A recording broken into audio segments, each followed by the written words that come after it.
Our topic of discussion today now is, we are now getting into the mainstream of communication theory, and the first thing that we like to understand is some basics about analog signal transmission, right? And to keep this discussion simple, we will use a baseband model. We look at the baseband signal propagation or transmission through a communication channel.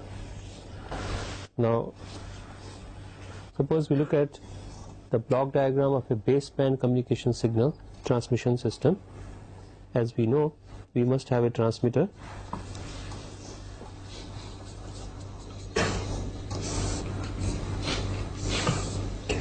and the transmitter has this block has everything in it that is required. The input to this is the message signal M of t. I'll denote the message signal most of the time by the notation M of t. Output of the transmitter is a waveform or a signal X of t, which typically in the baseband context would be a suitably scaled version of M of t, right? Appropriately amplified so as to drive the communication channel nicely. The channel here in general can be modeled by two parts. A part which embodies the effect of distortion that it might introduce, right? And that part can be modeled conveniently as some kind of a filter, some kind of a linear filter. What do I mean by that? Because the channel can modify the amplitude of the various frequency components, or it can modify the phase of the various frequency components, right? All these effects can be nicely modeled if you think of the channel as a filter of some kind. So a very simple and convenient model for a channel, communication channel, and that's true for every kind of communication channel, is to think of this as a filter with some transfer function H sub Cf, right? So this models the channel. The second part of the channel model will consider the effects like noise. We know that noise gets transmitted, noise gets added to the signal at various points in the communication system, starting from the transmitter, going right up to the receiver, right? All these effects again will be plugged into the channel, and therefore the channel will have a second part which is denoted like this, right? So this here, this block here, is essentially an adder which adds to the output of the channel some noise of an appropriate kind which is suitable for use, and that's what you receive at the receiver, right? So the received signal, suppose we were to call it y of t, right, contains effect of transmission through this channel, this filtering that is effected by the channel of some kind, and some addition of some noise. And the receiver is supposed to work on this input y of t to produce, so this is your receiver, to produce a replica of your transmitted message waveform M of t, together with a small amount of noise which it cannot eliminate. So there is an input noise N of t, and the receiver will try to eliminate as much of this noise as possible, and also but there will be some residual noise still left which you are denoting by N sub OT. The receiver has to process the incoming waveform y of t so as to remove the distortion that might have been affected by the channel, might have been introduced by the channel, and also to eliminate as much noise as possible, right? That is the job of the receiver, main job of the receiver. Okay. Now, so this is the model, this is the framework in which we'll carry out the discussion for today, most of today's class. Now, our first, you see, we have been talking about channel introducing two kinds of things. One is this effect, the other is this effect. This essentially carries out what we say distortion of the signal. This is additive noise, right? This adds on to the signal. So, right, first let's concentrate, in fact, in today's class, let's first discuss only about the distortion part, right? What we like to ideally have is what we call distortion-less transmission.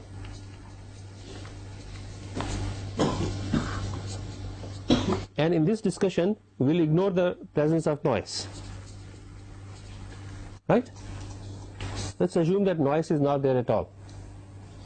So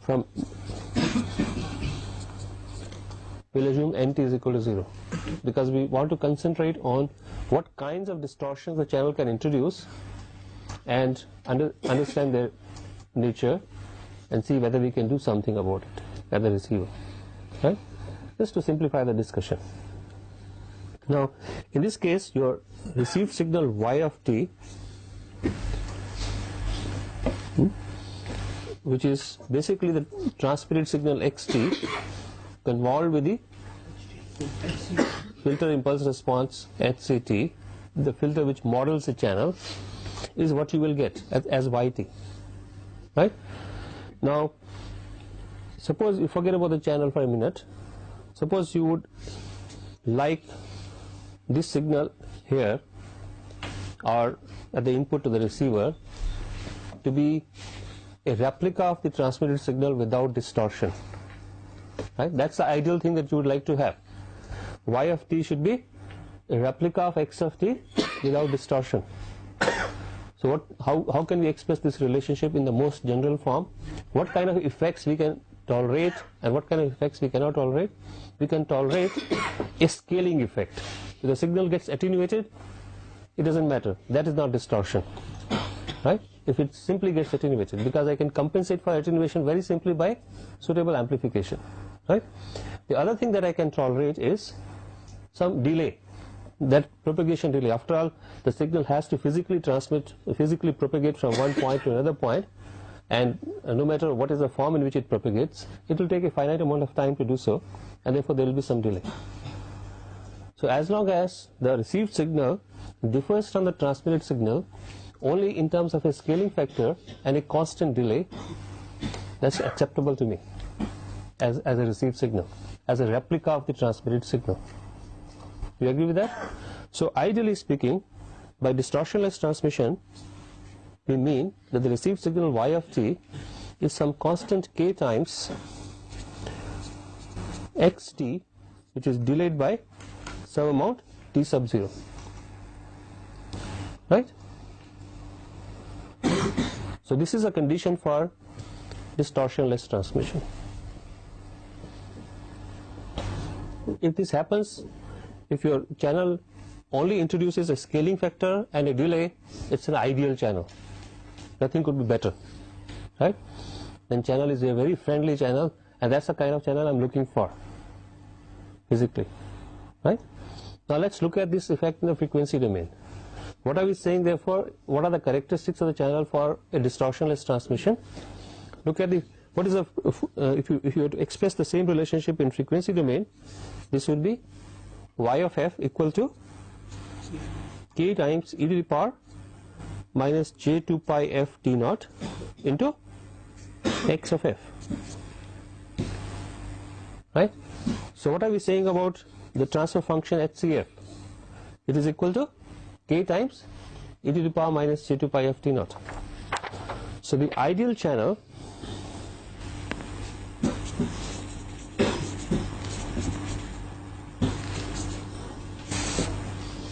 H sub CF has a transfer function given by constant k into e to the power minus j2 pi f t naught, right? If you were to characterize this ideal channel in terms of frequency domain plots, then what is the magnitude characteristic we are expecting from this? A constant k for all values of the frequency f, for all frequencies f, right? And What are we expecting from it in terms of phase characteristics? Anyone? What will be the angle of HCF? What kind of characteristics we are expecting as a function of frequency? The exponent here, which is minus j2 pi f t naught, as a function of frequency, what kind of? It's a straight line, right, with a negative slope, right? The angle is 0 at 0. It's positive for positive frequency, negative for positive frequencies, and positive for negative frequencies, right? And the slope will be equal to minus 2 pi t naught, where t naught is the delay that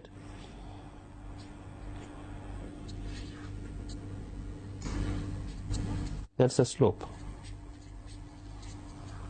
of the straight line, right? So basically what are we saying? That for a signal to be transmitted without distortion, the ideal channel would have a flat magnitude transfer characteristics, magnitude transfer function, and a phase function which is linearly dependent on the frequency, right? So that every frequency component present in the signal undergoes the same amount of delay. Basically what we are saying is every frequency component goes through the same amount of delay, and for same amount of delay the phase shift is a linear function of the frequency, right? Required phase shift, right? So that's the ideal characteristic. Of course, this kind of an ideal channel is too much to expect to be available in practice, right? It's not even required if you really look upon it, because in real terms you will be transmitting a signal of some finite bandwidth, not of infinite bandwidth, right? So in that case our concept of an ideal channel can be made less stringent. In as much as these characteristics hold within the bandwidth of the signal, we should be quite happy, because what happens outside is of no interest, is of academic interest, because the signal does not have any frequency components beyond those values, beyond some value, right? So therefore we can make these conditions less stringent by saying that these conditions should hold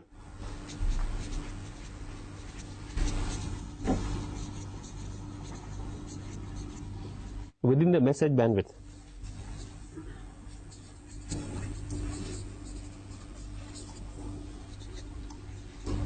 right? So let us say if the message bandwidth is B, right, we would like that the transfer function magnitude is constant, equal to k, with between minus p2 plus p. Whether it is constant beyond that is not of any interest to us, right?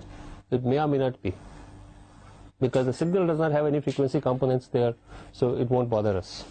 Similarly, these linear characteristics should hold between minus p2 plus p. After that, if it becomes slightly nonlinear or something else happens to it, it's not a straight line after this, it doesn't bother us very much, because the signal does not have any components in that frequency. Is that clear? So an ideal channel in a practical situation would be one which has these kinds of characteristics within the message bandwidth at least. Is that okay? Good. Any questions?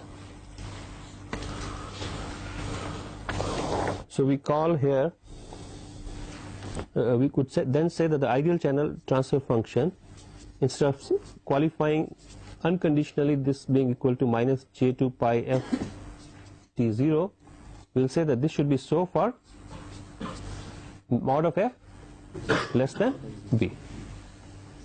That's our condition for distortionless transmission, right?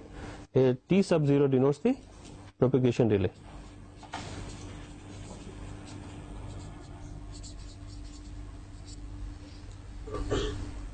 And B here is the message bandwidth, and K is the attenuation constant, right?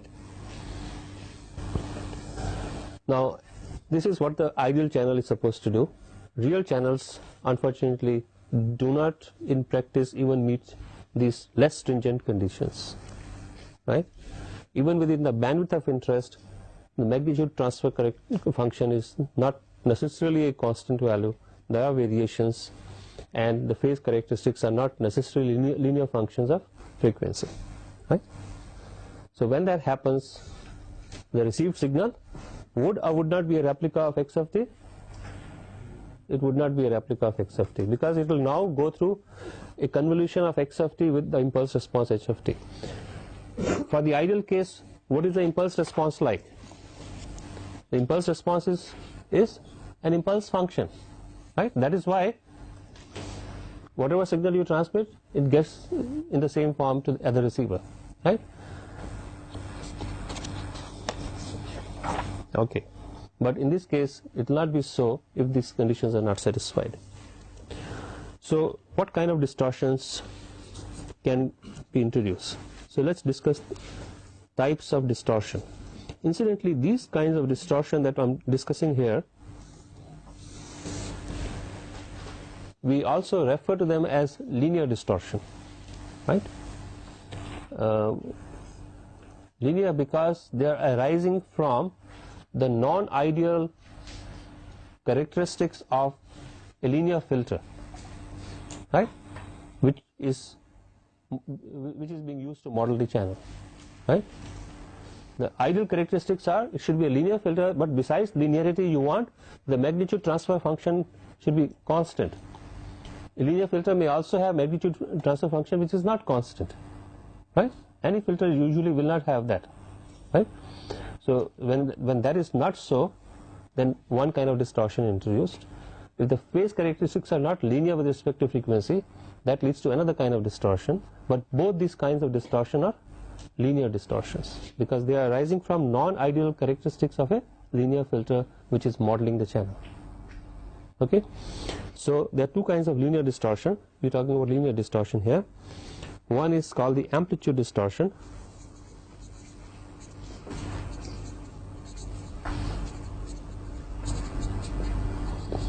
And this arises when this condition that the magnitude characteristic should be constant is not satisfied over the bandwidth of interest. Okay, if the magnitude characteristic of the channel are not constant equal to some value k, which denotes the attenuation, then we say that over the bandwidth of interest, we say that the channel is introducing amplitude distortion, in the sense that the different frequency components present in the message waveform MT are being amplified or attenuated differently by the channel. An ideal channel would treat all frequency components in the same way, right? So that to keep their relative magnitudes the same at the receiver, right? But in this case, certain frequency components may be attenuated less, certain other frequency components may be attenuated more, and this relative difference in treatment in terms of attenuation causes amplitude distortion, right? So this amplitude distortion does not tell us what kind of effect takes place on the output waveform, right? This is a characterization in the frequency domain, that in the frequency domain the channel does not treat all frequency components with the same attenuation characteristics. That's what it means. So don't think of any other connotation of amplitude distortion other than the one implied in the frequency domain. Okay? It doesn't tell us anything specific about what kind of waveform you might see, right? That should be very clear in your mind. For example, I'll give you typical attenuation characteristics that you might see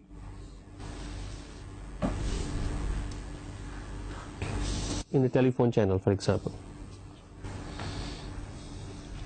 Usually these characteristics, magnitude characteristics, are plotted on a log scale.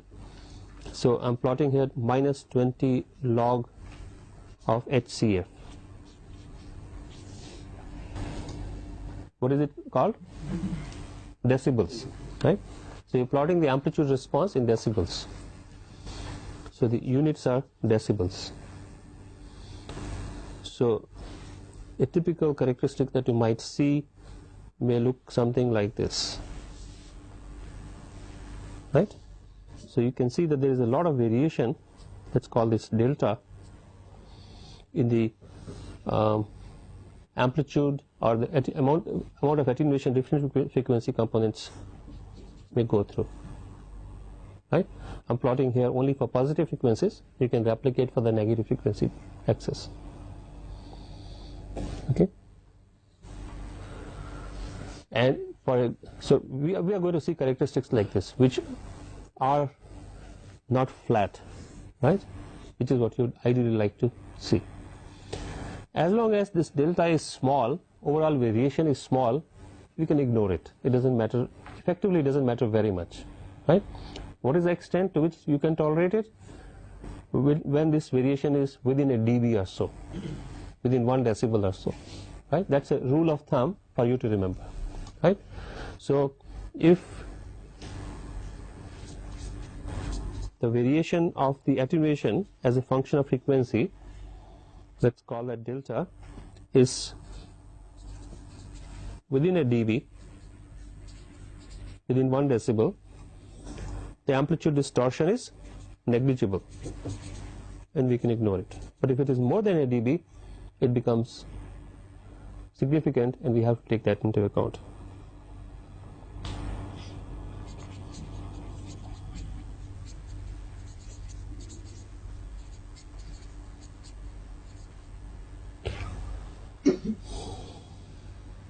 Okay, so that's what amplitude distortion is all about.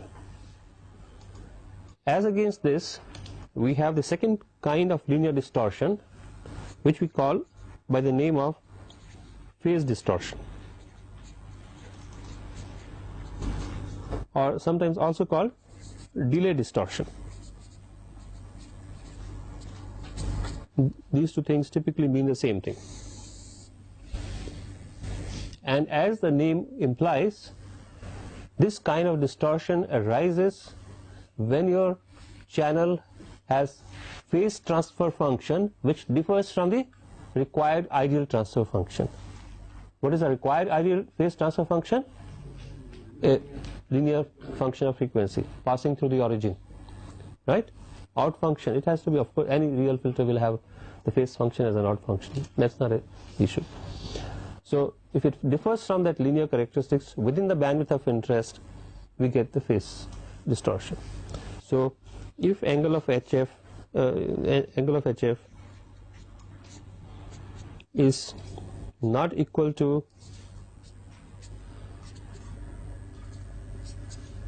minus 2 pi T naught F, actually it won't matter if it is this plus minus, tell me something, plus minus how much? A multiple of pi, isn't it? If it is a multiple of, if you go back to this equation that we were looking at, right? If I put a e to the power minus j m pi or e to the power plus j m pi, where m is an integer, this will be a constant value equal to either plus 1 or minus 1, which could be absorbed in the attenuation factor, right? So it doesn't really make any difference to the basic phase characteristics. So the required condition, therefore, really speaking, is this plus minus m pi, right? So if this is so, there is no over the bandwidth of interest for f mod of f less than b. If this is not so, that is it, that causes phase distortion or delay distortion, right? If this is so, what is the amount of delay introduced at frequency f? T naught, right? And it's the same for all frequencies, right? If this is not so, basically what it implies is that different frequency components undergo different amounts of delay, and that's why when they combine together all these frequency components at the other end, at the output, the signal does not appear to be the same as it started with, right? So if these linear characteristics do not hold, it implies different delays for different frequency components.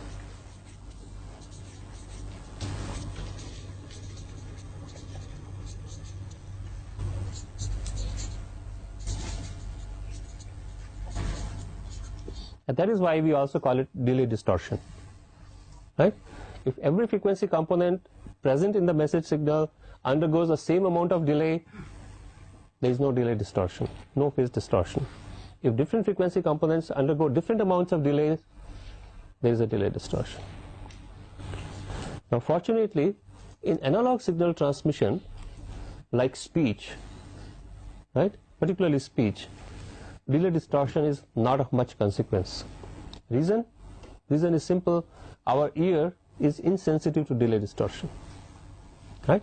Happens to be a property of our perception, hearing, right?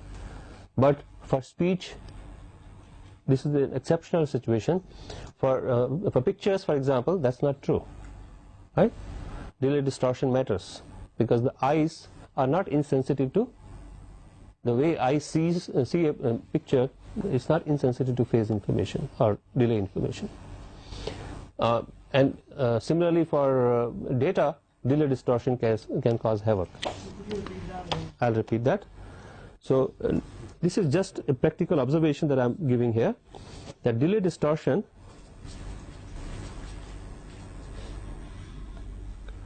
not very important in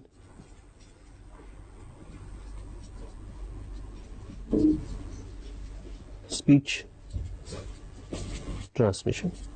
When your message signal is basically a speech signal, what we are saying is, if the message signal happens to be a speech signal and if the channel introduces delay distortion, we are not too much worried about it.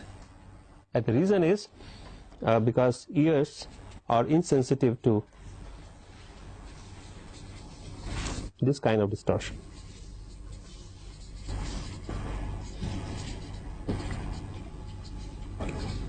So to understand why that is so, of course, you have to go into how the ear perceives the signal, right? We're not going to go into that right now, but that's just a matter of information for you.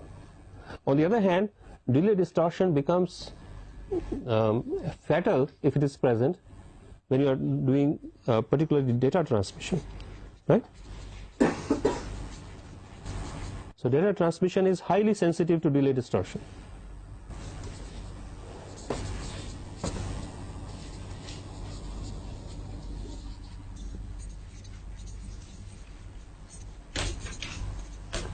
Similarly for video, similarly for pictures, it is highly sensitive to delay distortion.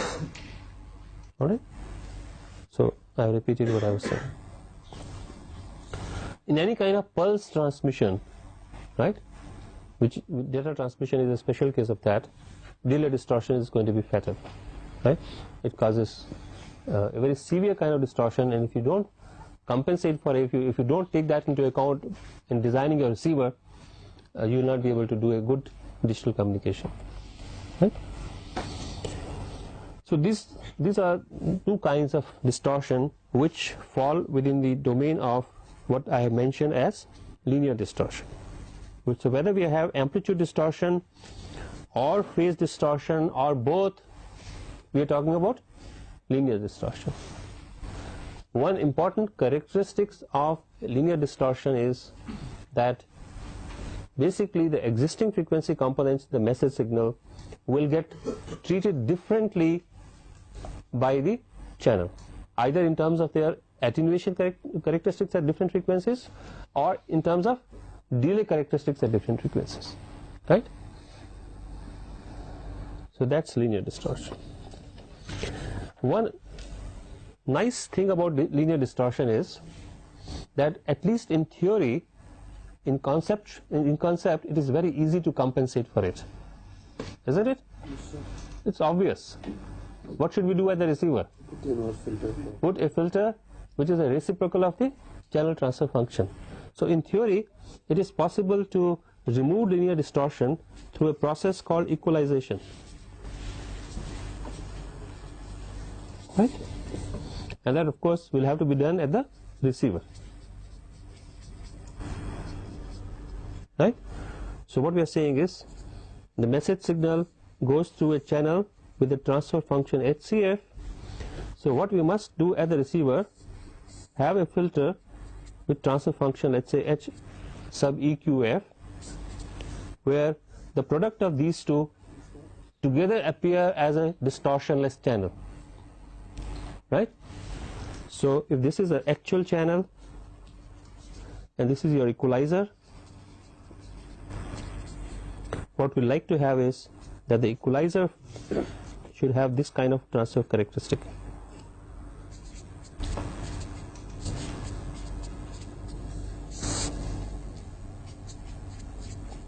Right? So that the product of these two appears like an ideal channel. Right?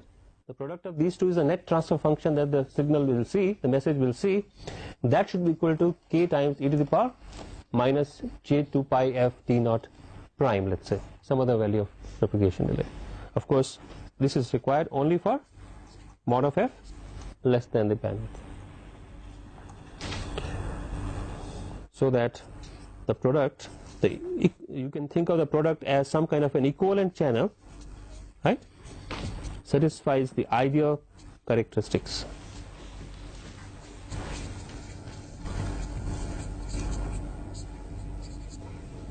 So in theory it is possible to take care of linear distortion perfectly. Of course, things are not as simple as they appear here. In theory is perfectly fine here, but in practice you can imagine there will be a lot of difficulties in actually implementing such an equalizer. Can you think of some difficulties? There are two major difficulties that will come up. One is, we are assuming that we know what channel transfer function is like. In reality, you will very rarely know anything about what the channel is doing. Right? You are transmitting a message, and what you see at the output of the channel is the received or distorted message. You know nothing about the channel. So unless you do something special, unless you make a special effort to learn about the channel characteristics, right, there is no question of trying to equalize for it. So that of course means more complication. To learn the channel characteristics so that you can implement an equalizer filter which is of this kind is a non-trivial effort, non-trivial job. The second problem that may arise, even if you knew the channel transfer function is, suppose you knew the channel transfer function, is due to the fact that we have ignored another very important component which is present in the channel, noise. Right? Suppose the channel HCF has a null over in the range of some frequency components within the within the message bandwidth of interest. Over a few frequencies or in the neighborhood of some frequencies, the channel exhibits very deep attenuation, very large attenuation. Suppose it happens. It can happen, right? Then what will be the required equalizer characteristics at those frequencies? Very large amplification at those frequencies. And if you implement that, you can do that. What you're also going to do is amplify the corresponding noise components there, right? So you may undo the effect of distortion, but you may be introducing or enhancing the effect of noise, right? Which may not be desirable. So in theory this is all fine, but in practice one has to work out a solution which takes care of these concerns. Okay? We will not go into further details at this moment. This is a subject which is properly dealt with in a course in digital communication. Because is the transfer function of the channel always constant, as it doesn't vary with time? We are assuming in this. That's a good question. The question is, the channel can we assume the channel to be having a constant transfer function for all time, or in other words, is it proper to think of the channel as a linear time invariant system? Yes, sir. The question can be rephrased like this, right? Because I talked about linearity, but I didn't talk about time invariance. It's a good question.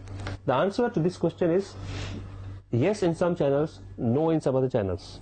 The discussion that we are doing right now is for those channels where it can be modeled as an LTI filter, right?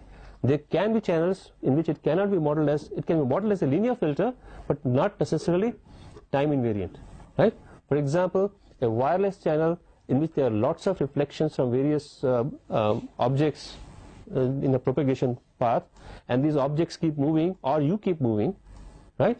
Obviously it's a linear characteristic, but it's not time invariant. It's linear time varying characteristics. Then of course our discussion has to, this equalization business becomes even more difficult, because not only you don't know, it keeps varying with time, right? So how to handle it both theoretically as well as practically becomes a very major issue. But these are issues which are beyond the scope of this course. At the moment we will not discuss those, but at least you know that it can be done and what the concerns are. Okay, any other questions?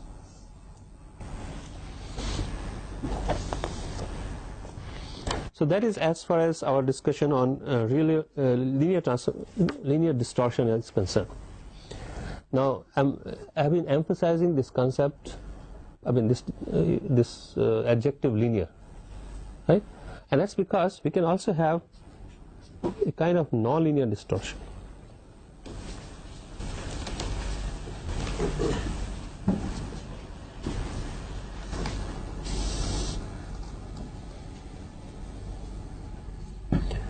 And as the name obviously implies, this kind of distortion would arise in a communication system in which in some part of the communication system or the other there is some kind of non-linearity. Okay? Can you think of any kind of non-linearities which can crop up in a communication system? Which are the components which can give rise to some non-linearity? Amplifiers, very correctly said. Particularly power amplifiers, right? Not the voltage and current amplifiers, but power amplifiers. We've done some course on power amplification, some discussion on power amplification, class B, class C amplifiers, right? And these are dependent on, let's take one of these power amplifiers. Whatever knowledge you have is sufficient for our discussion. Under what conditions do they work most efficiently or very well? They are supposed to work very well. They work very well if your amplitude of the input signal remains constant, right? If the amplitude fluctuates a lot, first of all, they don't work very efficiently.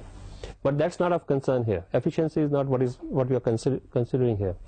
We are more concerned about the fact that if the amplifier gives different amounts of amplification depending on the amplitude of the input signal, it treats the low amplitude signals in some way and the high amplitude signals in some other way, then we have a kind of nonlinearity.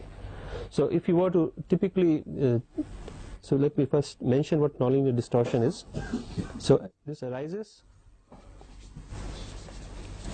due to nonlinear, now this is, please note what I'm writing, nonlinear transfer, not transfer function, because nonlinear systems I cannot study in terms of transfer functions. I cannot study in the sense, we are not talking about frequency domain here. I'm saying due to nonlinear transfer characteristics. What are transfer characteristics of a device like an amplifier?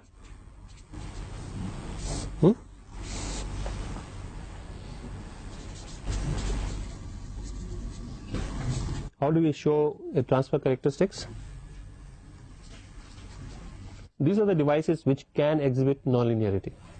Amplifiers, mixers, etc. We still have to talk about mixers. We'll talk about them later. But let's talk about amplifiers. So when I say transfer characteristics of an amplifier, and if you were to plot it, what is the plot that I make? I simply plot output versus input. Output Y against input X, and we are here referring to the amplitude of the output versus the amplitude of the input, right? So in fact ignore the time variable here. That is of no consequence, right? What will be the output input characteristics or transfer characteristics of an ideal amplifier? Straight line, isn't it? Input is small, output should be small. Correspondingly, if the input is large, the corresponding output should be large. Simple. Nothing beyond that. So it's a constant times the input. Y of t should be equal to, ideally Y of t should be equal to some A times xt, where A is the amplification factor, right? That's the transfer characteristics. Now, practical power amplifiers will exhibit a kind of nonlinearity which is very commonly encountered, called the saturation nonlinearity, right? you know the effect. It basically arises because you have some finite values of the power supplies, and because of this, as your input signal becomes larger and larger in amplitude, instead of being linear like this, you get into this non-linear or saturation mode like this. It doesn't remain linear for all values of the input amplitudes. So as long as your input signal is within the linear range, you're fine. But if your input signal goes beyond the linear range, right, then the output is no longer proportional to the input, right? Y of t is no longer a times xt, right? And that is a nonlinear. Now basically, if you were to model this nonlinearity, you can see that you cannot model it as a straight line kind of relationship, a linear kind of relationship of this kind.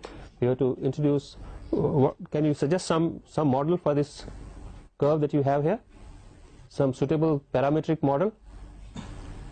For example, we can possibly model it as a polynomial of some kind. We can find out suitable coefficients of a polynomial such that the resulting curve would look like these characteristics, and that's a usual thing that is done to model nonlinear components, nonlinear devices, right? Use polynomial models. So a typical model, for example, for such nonlinear things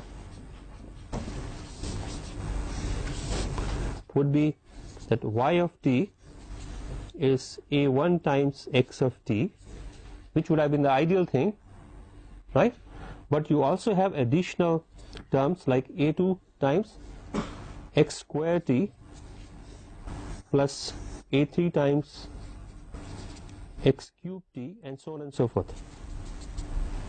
And theoretically, it is possible to find a set of coefficients a1, a2, a3, etc.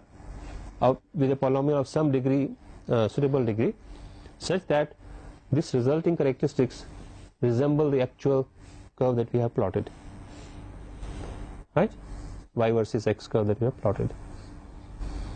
Now suppose that is the case. Suppose let's take very simple, suppose we take a very simple nonlinearity of the kind a1 x t plus a2 x square t. One thing is clear, that the output is not a replica of xt, right? And therefore there is a distortion, right? Because we would like the output to be simply proportional to xt, but we have additional components like x square, x cube, and so on and so forth, right? So therefore there is a kind of distortion here. Now how does this distortion differ from the linear distortion that we have discussed? In one very, very important and very significant way.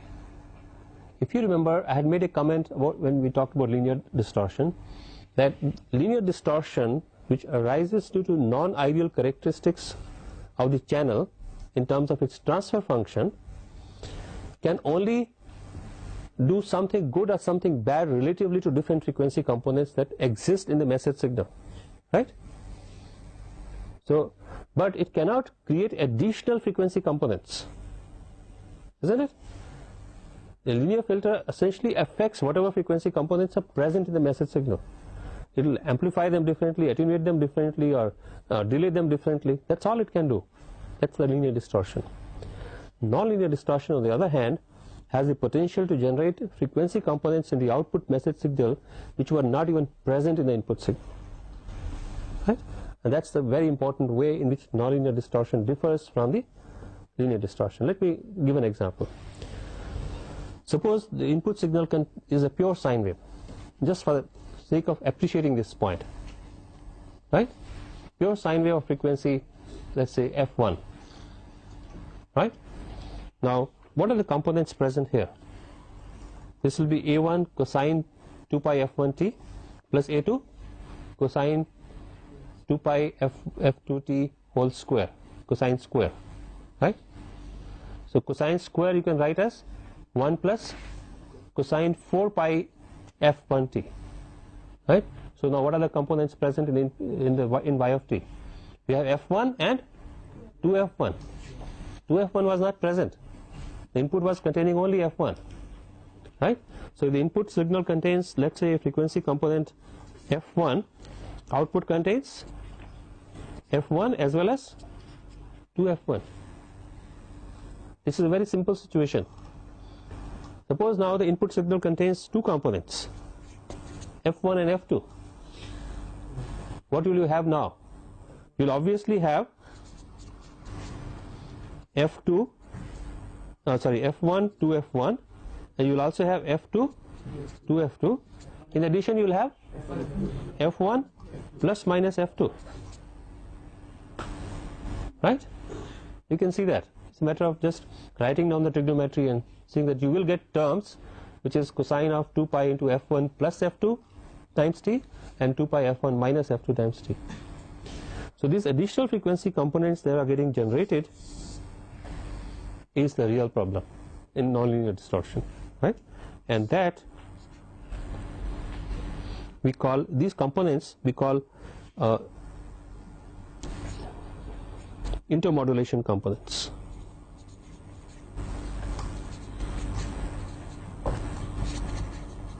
And this nonlinear distortion is for this reason also called harmonic distortion or intermodulation distortion, because different frequency components modulate each other to produce additional frequency components, right? So therefore another name for nonlinear distortion is, another set of names in fact, harmonic distortion,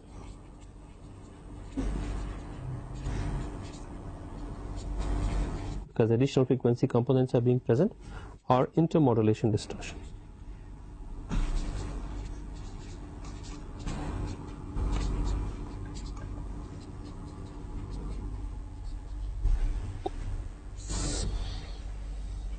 And that's, is that good or is that bad?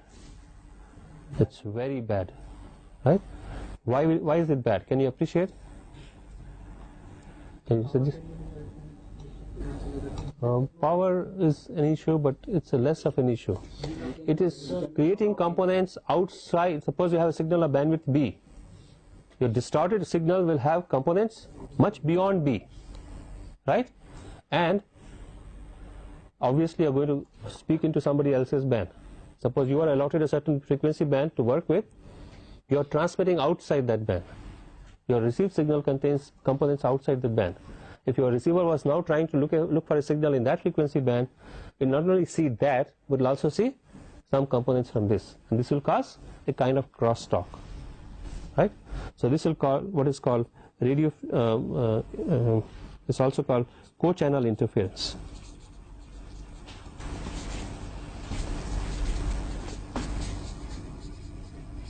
Also, or sometimes also simply called crosstalk.